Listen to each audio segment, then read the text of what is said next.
The buzzing of my phone cut through the polished quiet of the Tokyo conference room like a blade. I was just about to close a multi-million-dollar partnership deal with the Nishikawa Group when I saw her name flash on the screen, Marissa. I almost ignored it. I had trained myself to, lately. But then I saw the voicemail notification. One message. I excused myself, walked into the corridor, and hit play. Please, Lucas, come home early. I need you. Her voice cracked. Not just with emotion, but with something rawer. Vulnerability. Panic. My heart skipped. I hadn't heard that tone in months. Maybe years. It disarmed me, sent my mind reeling. I didn't even listen to the end. I canceled the final meeting, sent my assistant an apologetic text, booked the first red-eye back to the States. 7 hours of recycled cabin air, screaming babies, and the ache of muscles I hadn't used in years. I didn't care. I just needed to get to her. Jet lag wrapped around me like a heavy coat when I landed. My shoulders throbbed, and my suit clung to me like a second skin soaked in exhaustion. But all I could think about was what had happened. Why did she sound like that? What did she need? Was someone sick? Had there been an accident? I didn't stop for coffee. I didn't stop for answers. I drove straight from the airport to our gated home in Brentwood, gripping the wheel tight enough that my knuckles went white. It was early, barely 8 a.m., when I pulled into the driveway. The house stood as still and pristine as always, white stone and glass gleaming under the rising sun. My heart pounded as I stepped up to the door and pushed it open, not bothering to knock or ring. This was my home, my sanctuary, or it used to be, but nothing could have prepared me for what greeted me on the other side. Suitcases, lined up by the front door like obedient little soldiers, ready for deployment. 4 of them, designer, monogrammed. One was even color-coordinated to match Marissa's favorite travel scarf. I blinked, confused, my mind refusing to make the connection. And then, voices. Laughter. Heels clicking on tile. I turned and saw them. Marissa and her younger sister, Delilah, descending the staircase like they were starring in a perfume ad. Matching wide-brimmed sun hats. Oversized sunglasses. Skin that shimmered from recent self-tanning. Delilah had a mimosa in hand. Marissa wore a white wrap dress that fluttered as she moved like she was walking the runway of indifference. Marissa beamed when she saw me. Thanks for coming, babe. She chirped, like I'd just picked her up from yoga class. She didn't run into my arms. Didn't mention the voicemail. Didn't even ask how my flight was. She merely adjusted the strap on her duffel bag and added, "Can you look after Dor and Coco while we go unwind in Bora Bora?" I stood there, mouth slightly ajar, still trying to process whether this was some elaborate joke. My gaze darted to the 2 French bulldogs already in their crates by the couch, tails wagging, blissfully unaware their lives were about to get more stable than mine. What? Marissa, your message said. I need you. Yeah, she interrupted breezily, flipping her hair. I needed you to come home. For this. Delilah's been super stressed lately with that whole influencer lawsuit thing, and I just needed some time away. You know? You're always so good with the dogs. She kissed me on the cheek like we'd just finished brunch, then turned to Delilah. Did you call the Uber? Already outside, Delilah said, peeking through the blinds. They were out the door before I could finish blinking. No real goodbye. No apology. No shame. Just the sound of rolling wheels on the concrete, barking dogs behind me, and the soft purr of a departing car. The front door clicked shut. I was still standing in the same spot, frozen. My briefcase slid from my fingers and hit the floor with a dull thud. I stared at the crates, then at the suitcase tag swinging slightly in the wake of their exit. Bora Bora. I walked over to the couch and sat down slowly, rubbing my temples. The voicemail played in my head on a loop. Please, Lucas, come home early. I need you. She played me, and I fell for it. The dogs barked. The silence after felt louder than anything. I looked around the house we'd built together, every sleek piece of furniture, every curated painting she'd insisted on importing from Paris, and for the first time in years, it didn't feel like mine. It felt like a trap I hadn't seen until I was right in the center of it. I leaned back, exhaled slowly, and reached down to scratch behind Dior's ears. The little guy tilted his head and licked my hand. Guess it's just us now, I whispered. But inside, something shifted. Something subtle. The kind of shift you don't notice until it becomes a storm. Because while they were flying off to paradise, they left something behind. Me. And I don't get played twice. The first 24 hours, I tried to be understanding.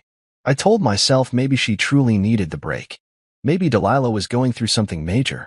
Maybe it was all just poor timing, and I was reading too much into it because of the jet lag, the exhaustion, the whiplash from Tokyo to watch the dogs. But as I sat on the couch that night, still in the same suit, Dior curled up against my thigh and Coco pacing the hallway like she expected them to walk back through the door, the cracks in my patience deepened. Marissa hadn't texted. No check-in. No, thank you again, babe. Nothing. By morning, I'd cleaned up 2 accidents on the rug, replaced one chewed-up loafer, my favorite Italian pear, and found a half-eaten $600 tie behind the coffee table. Dior, bless him, was quiet and sweet. Coco, on the other hand, had the rage of a toddler and the appetite of a raccoon. I was trying to be calm, trying to remember that none of this was their fault. But sometime around noon, as I stepped barefoot into another puddle of something inside me snapped. Not in an explosive way.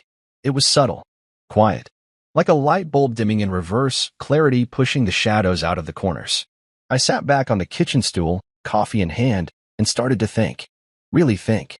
I thought about how distant Marissa had been the past few months. How she used to light up when I came home from trips, and lately she barely looked up from her phone. How she laughed more with Delilah than with me. How she rolled her eyes when I suggested we take a trip together. Ugh, Lucas, not another nature lodge. And then there was that dinner party a month ago. I had flown in early to surprise her. She didn't even know I was in the city until I walked into the house. She looked more annoyed than excited. I chalked it up to stress. I always chalked it up to something that excused her coldness. But now I saw it for what it really was. This wasn't a break. This wasn't a miscommunication. This was a pattern. A slow erosion. A peeling away of consideration, of affection, of basic respect. She didn't ask me to come home because she needed me emotionally. She needed me logistically. I was the help. The reliable one. The guy who never said no. I looked around the house. The one I bought. The one I paid the mortgage on. And I realized how little of it reflected me anymore. The minimalist art? All Marissa. The throw pillows with sequins that scratched your face if you leaned too close? Marissa. Even the scent in the air, some luxury candle she subscribed to that made everything smell like overpriced eucalyptus. The more I looked, the more I saw it. The quiet way she'd taken up space while shrinking mine. How my awards and framed blueprints had slowly disappeared from the hallway wall to make room for photos of her in Greece, Paris, Cabo, with or without me.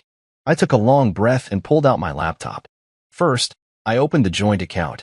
Nothing unusual at first glance. Then I noticed something odd, recurring transfers labeled consulting fees. I didn't remember approving that. I kept digging. Another account, smaller, newer. Marissa's name on it. Delilah's name too, in a few spots. And a lot of money from my business had funneled there. I hadn't built my firm from scratch to become someone's ATM. Next, I called my bank liaison and flagged some of the activity for closer scrutiny. He assured me he'd look into it discreetly. After that, I went to the closet and packed up some of the things that still felt like mine, old sketchbooks, my favorite hoodie, a leather-bound notebook Marissa always called messy. Funny how I'd stopped using it, started typing everything neatly into a cloud account instead. Small sacrifices I'd made over time to fit into her idea of who I should be. Coco barked at the mailman and then yipped when Dior stole her toy. I let them be. Instead, I poured myself a glass of whiskey, even though it was barely past noon. I stared out the window, not really seeing anything. Just thinking. I thought about the business I'd built before I met her. How she'd helped me manage it better, and slowly inserted herself into decisions she had no real interest in. I thought about how I used to love coming home, and now the silence felt more peaceful than her presence ever did. By dusk, I was sitting out on the patio with the dogs at my feet, watching the sky go golden behind the neighbors' maple trees. The air was warm, the wind soft, and for the first time in a long time, I felt something unexpected. Relief. Not anger. Not even sadness. Just relief. The kind that told me I was finally done pretending. This wasn't about one selfish trip to Bora Bora. This wasn't even about Delilah, though her smugness had always grated on me like sandpaper on skin. This was about me finally seeing the full picture. Marissa hadn't changed overnight. I had just stopped looking. And now, I was wide awake. The first real thing I did that morning, after cleaning up Coco's rebellion against the area rug, was make a phone call I'd been avoiding for years. Uncle Preston? I said as the line picked up. His voice was groggy, probably still tangled in dreams and a bourbon hangover. But when he recognized me, the warmth kicked in like an old furnace. Preston Hargrove had once been the sharpest real estate attorney in L.A., semi-retired now, living on a ranch somewhere near Santa Ynez. But I knew he still had fire in him. "Lucas, my boy, what's the emergency?" I told him everything. Not in a frantic rush, but with the calmness of someone who's finally accepted the truth and is now interested in action, not emotion. He didn't interrupt. When I finished, there was a long pause. Then the quiet rustle of papers. "She underestimated you," he said finally. "They both did. Let's get started." It was oddly invigorating, the process of reclaiming. I sent him access to the house deed, the joint investments, and every document with my name on it. He combed through it all like a bloodhound with a scent trail. Within a few hours, he found the leverage I didn't even realize I had. The house, in my name solely. The business? She'd never signed official partnership documents, only verbal claims and casual wires. It was all smoke and mirrors. She'd operated on the assumption that I wouldn't fight her, that I'd be too polite, too passive, too Lucas. But Lucas was tired. While Preston worked his end, I reached out to Noelle. Noelle was more than just my accountant. She'd been my friend since college, back when we used to joke about escaping to New Zealand and opening a cafe that only played 90s rock. She was the kind of person who kept receipts for everything, emotionally and financially. When I explained what I was looking for, she didn't blink. "Say less," she said. "I've seen some things lately I didn't love." I didn't want to overstep, but I'll forward everything I've got. Password protected. And Lucas? Yeah. About time. She was right. That afternoon, I sat at my desk for the first time in days. I opened the files Noelle had sent, Excel sheets, transaction breakdowns, flagged expenses. It was all there. Multiple transfers labeled as home maintenance that actually went to an account under Delilah's name. Thousands spent on skincare brands she was supposedly partnering with. Money quietly pulled from my business account, disguised as consulting fees. They'd been planning this for a while. Marissa and Delilah. And I'd been funding their freedom like an idiot. I didn't raise my voice. I didn't send angry texts. I didn't fall into the trap of emotional confrontation. Instead, I did something I hadn't done in a long time. I smiled. Because this wasn't just about taking back what was mine. This was about making sure they understood what happens when you mistake quiet for weakness. I started putting things in motion that night. Preston drew up papers, initiated account holds, and began the process of revoking shared access on every asset Marissa had her fingers in. We found loopholes, dusted off old protections I'd long forgotten were in place. One by one, I resecured the business, the house, the investments, and the trust fund meant for a future we clearly weren't going to share. While all of this was unfolding behind the scenes, I didn't speak a word of it aloud. I went about my day. I fed Dior and Coco, took them for walks, played fetch in the yard. I responded to work emails, rescheduled the Tokyo deal, and even ordered new shoes. But mentally, I was done waiting to be respected. This was a quiet rebuild, a reclaiming of space, a restructuring of dignity. At night, the house was quiet. And for once, I didn't mind. The silence didn't feel lonely anymore. It felt earned. Like a breath held too long finally let go. I started noticing things. Little things I'd overlooked for years. Like how all my favorite books had been moved to the top shelf, just out of reach, replaced by crystal vases and designer coffee table books no one actually read.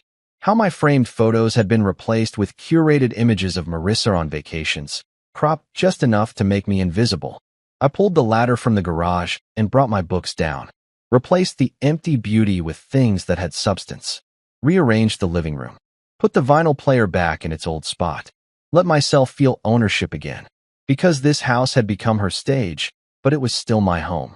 By day 10, I had nearly everything in place. Legal coverage, financial control, business shields.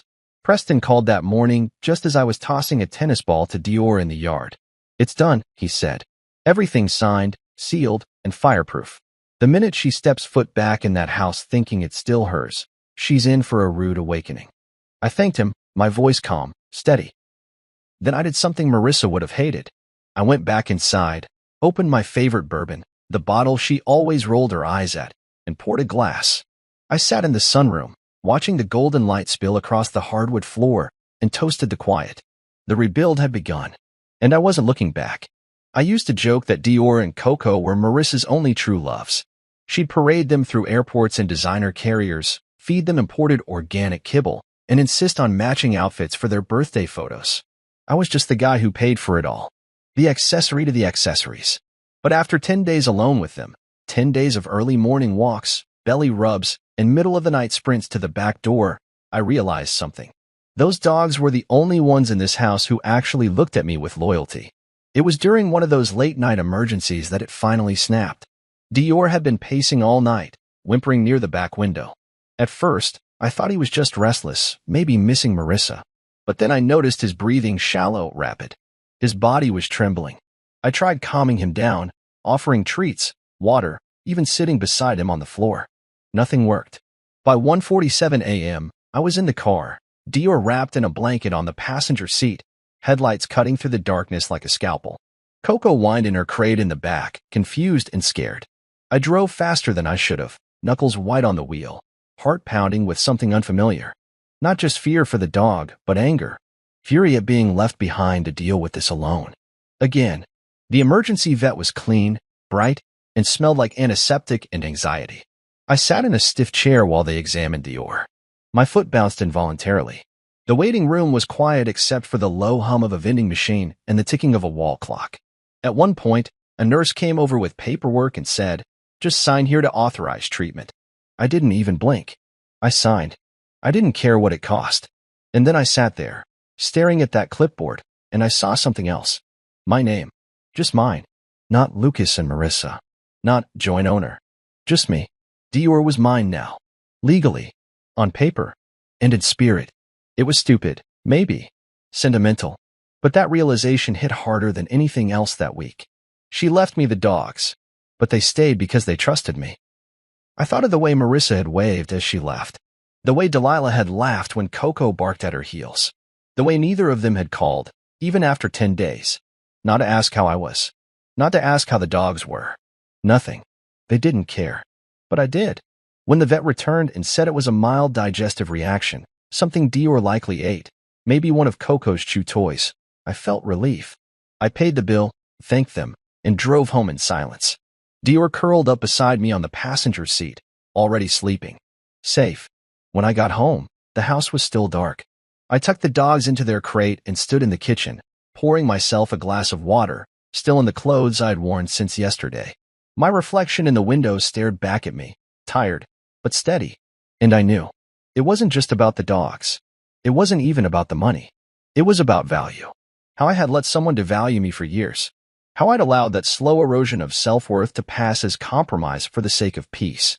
How I justified her coldness, her disregard, her selfishness, because I believed love meant enduring discomfort. But that's not love.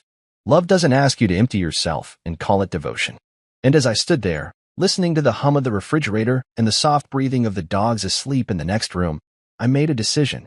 I walked to the study, pulled out the drawer where I kept important documents, scanned the folder labels until I found what I was looking for, my premarital asset agreement.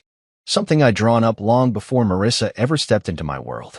Something she insisted was offensive and unnecessary until I told her it was non-negotiable. It was still valid, still airtight, and still untouched. Right beside it, I had Preston sign drafts. The legal countermeasures. The financial retractions. All of it. I laid it all out on the table like a chessboard. And then, quietly, I added one more piece. I opened my laptop and initiated the next step of the plan, filing the official papers. It was simple, emotionless. A digital form. Checkboxes and autofill fields. But when I clicked submit, it felt monumental. Not revenge. Not retribution. Release. Because in that moment, I wasn't leaving Marissa. I was returning to myself. I walked back into the living room, sat on the floor between Dior and Coco's crates, and whispered, "You're safe now. We all are." They stirred, one paw against my leg, one soft snore. And I knew that the next time Marissa walked through that front door, she wouldn't be returning to the same man. She'd left me with dogs. But I had gained something far more powerful in return. Clarity. They returned like royalty. I was sitting on the patio with a cup of coffee and Coco on my lap when the Uber pulled up to the curb, all tinted windows and entitled silence. For a split second, I allowed myself to think they might come back changed, maybe even grateful. Maybe Marissa would say she'd been overwhelmed, that she realized she'd handled it poorly, that she missed me. But the moment that car door opened, that illusion collapsed. Delilah stepped out first, oversized sunglasses covering half her face, even though the sun was barely up. Her red lip was flawless. Her attitude was louder than her heels as she clicked up the walkway, phone already glued to her ear. Marissa followed, dragging 2 Louis Vuitton suitcases behind her. Her tan was fresh, her sundress new, and in her hand was a half-finished iced coffee with 2 straws. She barely looked at me, just glanced at the dogs and beamed like nothing had happened. Dior. Coco. Mommy's home. The dogs didn't move. Marissa blinked, then made that little kissy sound she always used to summon them. Coco turned her head. Dior yawned. They're a little tired, I said calmly, sipping my coffee. Long week. Marissa rolled her eyes like I just told her the wine was from the wrong vineyard. Can you get the bags, babe? We're dead from travel. I set my mug down on the table slowly and stood up. Sure, I said. But first, you might want to check your email. She waved me off. Later. We've got spa appointments. Delilah's got a shoot at noon. No, I said, firmer this time. You'll want to check it now. Delilah stepped inside, already tossing her Gucci bag on my leather reading chair. I watched her walk in like she owned the place. Then I turned back to Marissa, who was now giving me a skeptical look. Lucas, seriously? I nodded toward her phone. Go on. I'll wait. She exhaled, pulled out her phone, and unlocked it. I could tell the exact second the email loaded. Her eyebrows lifted. Her mouth parted slightly. I saw her scroll, slowly at first, then faster. Her whole posture shifted, like the words were bricks being stacked on her shoulders one by one. Then she looked up at me. What is this? I kept my expression neutral. Everything you've earned. You're kicking us out? I shrugged. You left. I just finalized it. Her voice pitched up. Lucas, this isn't funny. You transferred everything? The house? The accounts? I nodded. Back into my name. Legally. Permanently. You'll find everything's been accounted for. Delilah called from the living room. Hey, do we have almond milk or... Then froze mid-sentence as she saw Marissa's face. What's wrong with her? Check your inbox, I said. A beat. Then another. Screaming. Delilah's voice pierced the silence like glass shattering against concrete. What the hell, Lucas? You can't do this.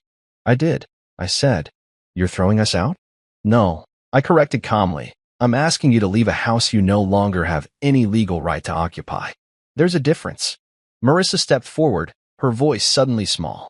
Lucas, we didn't mean. This isn't what you think. Oh, I know exactly what it is, I said, my voice steady as a blade. And I have the receipts to prove it. Including the ones where you and your sister laugh about how easy I am to manipulate. That one was especially enlightening. Marissa's face went pale. You read our messages? No, I said. Noelle did. She forwarded them to me, along with the trail of every dime you siphoned out of the business account. Delilah swore under her breath and started pacing. This is a violation. I'll sue. You can't just pull the rug out from under us like this. You'll find I can, I replied. And I already have. I walked past them, back into the house, letting the silence trail after me like a ghost. The dogs followed. They didn't bark. They didn't whimper. They just moved with me quietly, faithfully. I sat down on the couch, picked up my tea, and sipped. The 2 of them were still frozen by the doorway, suitcases standing like stunned witnesses. Marissa blinked hard. Lucas, please. Can we talk? Just you and me. I nodded slowly. Sure. After you move your things. You have 48 hours. The notice is in the email. Preston handled the paperwork. He's copied on it, too. Delilah slammed her hand on the wall. You'll regret this. I stood again, finally raising my voice, not with anger, but with finality. No. I regret not doing it sooner. Marissa took a step toward me, but Dior growled softly. She stopped. I looked at her one last time, really looked, and saw someone who had believed the mask she wore would always be enough. But I wasn't the man who worshipped that mask anymore. I turned away, and I didn't look back. The thing about truth is, it doesn't whisper. It roars. Marissa's inbox exploded like a digital grenade, detonated not just by my documents, but by the truth I'd held back for too long. Attached to that one, neat email were the receipts of her betrayal, organized with Noelle's precision and Preston's legal muscle. A full transfer of all joint assets back to my name, done with airtight clauses and cold precision. Her name? Erased from the deed, the bank accounts, the company. Clean and irreversible. Then came the formal termination of her supposed stake in my firm. It hadn't been legitimate, and now it wasn't even theoretical. She was out. I had even gone as far as sending a memo to the executive board outlining the restructuring. Her name wasn't mentioned once. I made sure of that. Also included in the email was an eviction notice. Not dramatic. Just lawful. 48 hours. Just enough time to grab the designer heels, the curated skincare fridge, and whatever shards of dignity she had left. But the final blow, the one that cracked the mask she wore, was a single screenshot. Just one. A message Delilah had sent her the week before they left for Bora Bora. Lucas is so easy to manipulate. He'll just smile and take it like always. And Marissa's reply? He'll probably cook us dinner after. Watch. LOL. Those 6 letters, LOL, broke something I didn't even realize was still hanging on by a thread. She was screaming now. Her voice shot through the walls like a warning siren, part panic, part disbelief. This is so cruel. Lucas, you blindsided me. This is insane. Delilah stormed out of the guest room, holding her phone up like a weapon. You hacked us. I'll press charges. I didn't move from the couch. I didn't even blink. Coco was snoring softly beside me, and Dior was asleep on the rug like nothing was happening. I sipped my tea. You can't do this. Delilah shouted again, voice cracking. We have rights. Emotional equity. That one made me laugh, a short, sharp sound that startled even me. Marissa stared at me like I'd grown a second head. You're actually laughing? I'm actually done, I said, standing. Done playing the fool. Done bending backward so the two of you can treat me like staff. She crossed her arms, but her posture betrayed her. She was folding in on herself now. No more confident strides or dismissive smirks. Just panic. Raw, unfiltered panic. We can talk about this, she tried again, softer this time. This doesn't have to be so permanent. It already is, I replied. Delilah scoffed. You'll be begging for us back in a week. Wrong again, I said. You've mistaken silence for weakness. But silence is just preparation. And I've been preparing. Marissa's eyes glistened. Whether it was guilt or the realization she'd finally lost control, I couldn't say. But for once, she wasn't performing. She looked small. Cornered. Lucas. I never thought you'd actually stand up for myself? I finished. Neither did I. But you made sure I had no choice. I walked to the entryway where they dropped their bags and opened the front door. Delilah snorted. What, you want us to leave now? No, I said. You've got 48 hours. But don't mistake that for hospitality. She grabbed her suitcase with more fury than grace, knocking over the umbrella stand as she dragged it back to the guest room. Marissa lingered in the doorway, looking at me like I betrayed her. She finally whispered, You've changed. No, I said, meeting her eyes with a steadiness that surprised even me. I just stopped letting you tell my story. With that, I closed the door between us, not in anger, but in clarity. The silence that followed was deeper than usual, but it wasn't empty. It was clean, honest. I went back to the couch, picked up my tea, checked my inbox. Preston had already confirmed the asset reallocation had been recorded and filed. Noel had flagged 2 more suspicious transfers from months ago, now frozen. The machine was working, not with rage, but with precision. Outside, I heard the soft click of Marissa's heels on the driveway as she paced on her phone, probably already calling her version of damage control. But the thing is, truth, once released, doesn't care who it offends. It just is. That night, I sat with Dior and Coco and watched an old movie on the projector I hadn't used in over a year. No curated lighting. No cheese board. Just me, the dogs, and a bottle of something old and expensive I'd been saving for no particular occasion. Now it had one. Because that email wasn't just a message. It was a declaration. And the sound of their outrage? That was the sound of the empire they built on arrogance beginning to fall. They were gone within 48 hours. Not by force. The Delilah made enough noise to make it sound that way, but because they knew there was nothing left to cling to. The law was clean and final. They packed their things like tourists rushing through customs, grabbing what they could, leaving behind what they couldn't carry physically or emotionally.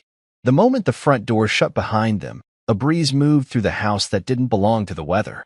It was subtle but real, like the walls exhaled. For the first time in years, the silence didn't feel like waiting. It felt like mine. I walked through each room slowly, taking stock not of the furniture, but of the space. The corners no longer smelled like Marissa's imported jasmine sprays. The dining room table, once a showroom centerpiece she never let me use for actual meals, sat bare and functional again. The photo wall, her prized gallery of curated perfection, stared at me like a ghost. I stood in front of it for a long time. 10 perfectly aligned black frames. Photos from vacations, galas, candid moments that were anything but. Every one of them chosen by Marissa. Everyone with me in the background, half smiling, slightly out of focus. I reached up and started taking them down, one by one. It wasn't angry. It wasn't rushed. It was surgical. When the wall was empty, I stood back and let the blankness sit. It looked better. Honest. No illusion of joy. Just space for something new. Next, I went to the guest bedroom. Correction, what used to be the guest bedroom. Delilah had turned it into her personal suite, complete with pastel bedding, a ring light, and a closet full of PR packages. Now it was a mess of abandoned clothes, a curling iron still plugged in, and a broken sandal left in the doorway like a forgotten insult. I opened the windows. The sunlight poured in like truth. I stripped the sheets, rolled up the rug, and grabbed my phone. By that afternoon, delivery trucks had arrived with new furniture, nothing fancy, just clean, modern, and mine. I had the old mattress hauled away. Repainted the walls a deep navy that felt like quiet power. I installed bookshelves, set up my old drafting table, and moved in a sleek desk I designed years ago but never used because Marissa said it clashed with the aesthetic. This was my aesthetic now. This wasn't a guest room anymore. It was my home office. Dior and Coco followed me from room to room, their tails wagging like they understood. They didn't bark. They didn't whine. They just stayed close, as if they sensed something bigger was shifting. By the time the sun set, the house felt different. Not completely healed. Not yet. But it no longer belonged to a story that didn't include me. I ordered dinner from my favorite Thai spot, something Marissa used to complain made the kitchen smell too strong, and ate it barefoot on the living room floor with Coco in my lap and Dior dozing at my feet. I scrolled through my emails after, sorting through work updates, follow-ups from Preston and Noelle, and a few messages from old friends who had heard whispers of what had happened. One of them, Liam, my college roommate and now a partner at a law firm in San Francisco, wrote simply, "About damn time. You good?" I typed back, "Getting there." I wasn't pretending anymore. Not to them. Not to myself. The next morning, I took the dogs to a premium pet spa I'd always heard about but never visited because Marissa insisted her groomer was better. They loved it. Dior practically pranced in, and Coco finally stopped growling at strangers long enough to accept a biscuit from the receptionist. When I came home to the quiet, I didn't feel lonely. I felt free. I poured myself a cup of coffee and walked through the house again. Every footstep echoed in a way it hadn't before. Not hollow open. There were no more whispers in the corners. No judgmental glares from staged photos. No tension in the air like I was always one misplaced sock away from a passive-aggressive comment.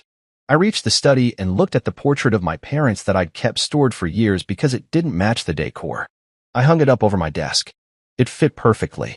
That afternoon, I started sketching again. Not for work. Not for deadlines. Just to feel the pencil glide across paper, to remember why I started designing in the first place. Lines turned to shapes. Shapes into structures. A cabin.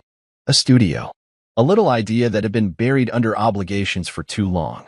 The dogs came home that evening, bathed, bow-tied, and smelling like lavender.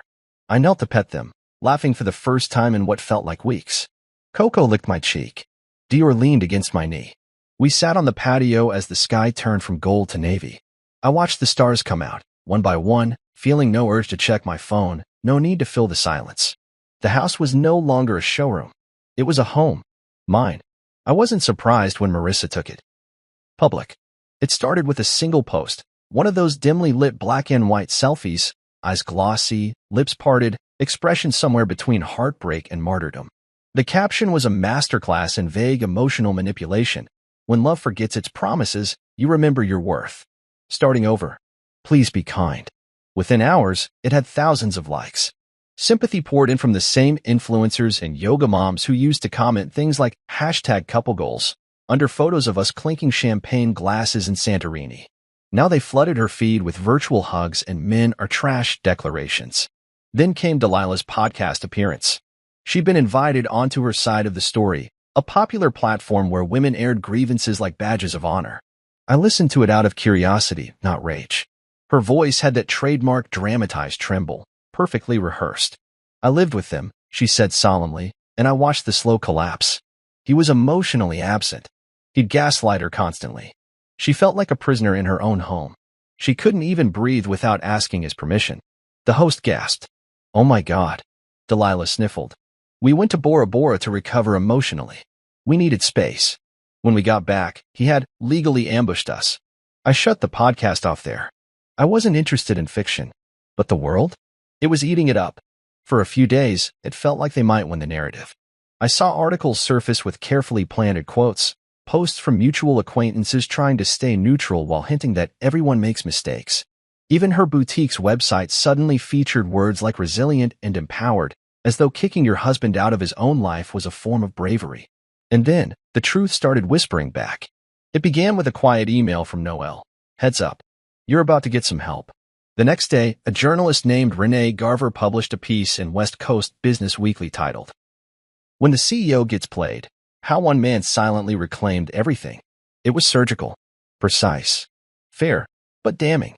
It detailed how my business had been drained through hidden transactions, how Marissa and Delilah had established a shell account under the guise of consulting, how I, the original founder, had been systematically pushed out of my own narrative until I rewrote it. Noelle had provided discrete documentation. Preston had fact-checked legal validity. And though my name was never quoted directly, it was clear this was my side. Finally, by noon, the fallout began. Marissa's sponsorships started vanishing like melting ice. Boutique partners pulled out, citing reputational concerns. Delilah's influencer accounts, linked to her luxury travel blog, were flagged for discrepancies in income reporting. The IRS opened a file. Someone leaked that one of her supposed paid retreats had been funded entirely through my corporate account. They'd spun their stories with glitter and hashtags, but they forgot the one rule that's stronger than spin. Receipts don't lie. For the first time since it all began, I didn't feel like I was holding my breath. I went out that night, not to drink, not to gloat, but to move forward. I drove to a little wine bar Noelle had recommended months ago, tucked in between a bookstore and an art gallery. The place was quiet, low-lit, filled with people talking softly over cheeseboards and Spanish Reds. I sat at the bar, ordered a glass of Malbec, and let the atmosphere settle into me. That's when I saw her again, Jenna. We'd met briefly in Tokyo during the Nishikawa deal. She was on the design team for one of our mutual partners, and I remembered her for her sharp wit and the way she smiled like she was already in on a joke you hadn't heard yet. She recognized me first. "Lucas, right? Tokyo deal? Rainy night? Sake toast?" I laughed. "That's a disturbingly accurate memory." She grinned. "Photographic recall. Comes in handy when people try to rewrite reality." We ended up sharing a table. Talked about work, bad airline food, and the weird way heartbreak can teach you more about yourself than any self-help book ever could. She didn't ask about Marissa. She already knew. Everyone did. But she didn't make it awkward. She didn't ask for the details or offer pity. She just listened when I spoke and nodded in the right places. When I got home, I didn't overthink the night. But I smiled. Because while Marissa had tried to paint herself as the victim, the truth had quietly reclaimed the canvas. And I was finally painting something new. The sun had barely crested the top of the hedge wall when the valet rolled the gate open and guests began arriving.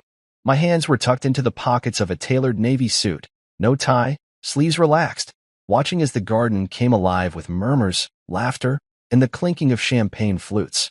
The air smelled of eucalyptus and citrus, the way I remembered it on family trips up the California coast, before my life was dressed in marble and silence.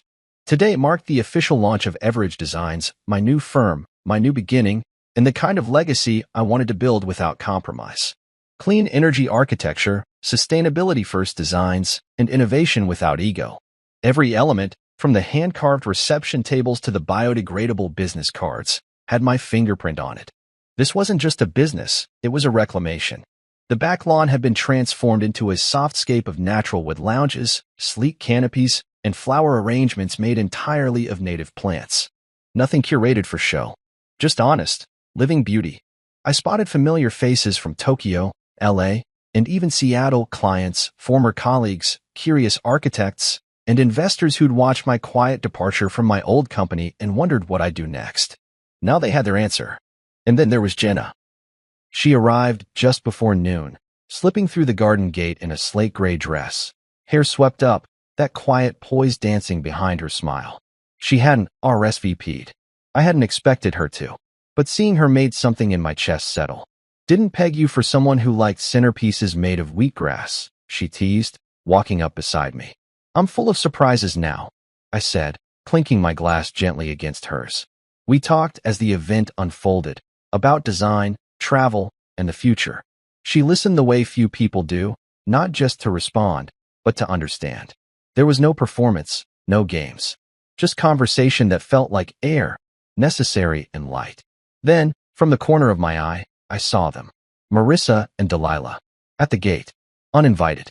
Marissa wore a white blazer dress, bold as ever, with a pair of sunglasses perched on her head like a crown. Delilah was close behind, eyes scanning the crowd, lips tight. They were not here to celebrate me.